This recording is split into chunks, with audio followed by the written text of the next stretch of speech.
स्वागत है आपका हमारे YouTube चैनल जय श्री राम 8595 में।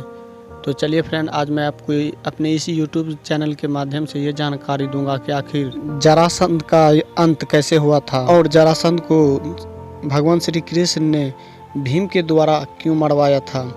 चलो फ्रेंड, ऐसे ही जानकारी प्राप्त करने के लिए आप हमारे चैनल को सब्सक्राइब कर दीजिए ताकि जब भी मैं इस तरह का वीडियो बनाऊँ आप जल्द से जल्द देख सकें। धन्यवाद। चलिए बिना देर किए आगे बढ़ते हैं और बात करेंगे कि आखिर जरासंध का अंत कैसे हुआ था, वो भी भीम के द्वारा। जब हस्तिनापुर का विभाजन हुआ था जिसमें कि पांडव को खांडव प्रस्थ मिला था, और हालांकि खांडव प्रस्थ को ही पांडव ने बाद में जाकर इंद्रप्रस्थ बनाने की चेष्टा करी, जो कि भगवान श्री कृष्ण के ही सलाह पर सभी कार्य हो रहे थे।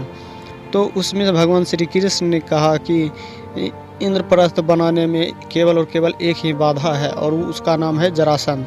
इसलिए अगर इंद्रप्रस्थ बनाना चाहते हो तो जरासंध का अंत निश्चय ही होना है। अगर जरासंध का अंत नहीं होता है तो तुम इंद्रप्रस्थ नहीं बना पाओगे। इसलिए पहले जरासंध का अंत करना पड़ेगा, इसके बाद प्रस्थ को इंद्रप्रस्थ में परिवर्तित कर सकते हो। हालांकि सौभाग्य की बात है, उसी समय जरासंध ने अपने महल में 100 राजाओं को बंदी बनाकर रखा था और उनका ये विचार था कि इन सभी 100 राजाओं को बलि दे दिया जाए, जिससे कि वहाँ के प्रजा और समस्त राजा भी जरासंध से हरकंप रहे और डर कर उनकी हर एक आज्ञा का पालन करें। भगवान श्री कृष्ण ने जरासंध को 2 वजह से मारा था।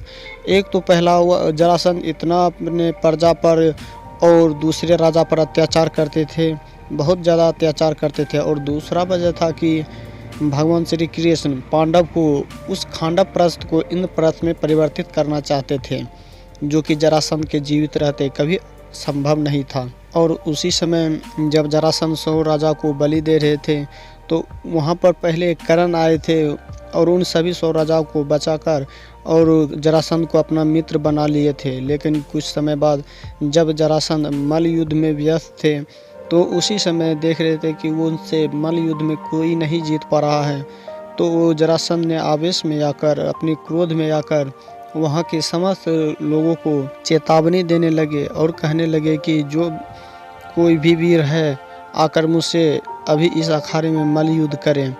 तो इसी पर भगवान श्री कृष्ण ने भीम को जरासंध से लड़ने के लिए आगे भेजा। भीम और जरासंध के बीच बहुत दिनों तक युद्ध चला और अंत में भीम ने जरासंध के पूरे शरीर को 2 टुकड़े में कर दिया, जिसके बाद फिर पुनः जरासंध के पूरे शरीर आपस में जुट गए। तभी जरासंध ने बताया कि शायद तुम मेरा परिचय नहीं जानते हो, मैं जरा नामक राक्षस से बनाया हुआ हूँ। जब मेरा जन्म हुआ था तब हम 2 भाई थे और दोनों ही मृत जन्म लिए थे।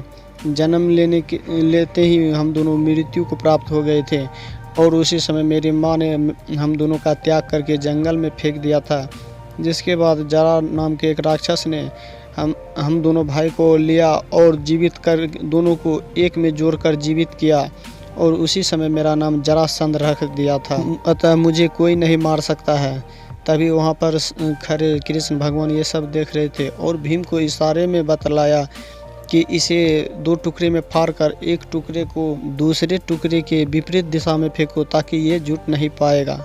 और भीम ने ठीक ऐसा ही किया, जिसकी वजह से उसी समय जरासंध के अंत हो गया था। भीम ने भी जरासंध के शरीर को 2 हिस्से में कर एक दूसरे के विपरीत दिशा में फेंक दिया, जिसकी वजह से जरासंध की वहीं पर तुरंत अंत हो गया और जरासंध के आतंक से वह सभी 100 राजा बच गए और उसी समय पांडव से मित्रता कर ली। सो हेलो फ्रेंड, कैसे लगे आपको ये जानकारी कमेंट सेक्शन में कमेंट कर जरूर बताएं। जल्द मिलते हैं नेक्स्ट वीडियो में, तब तक के लिए जय श्री राम।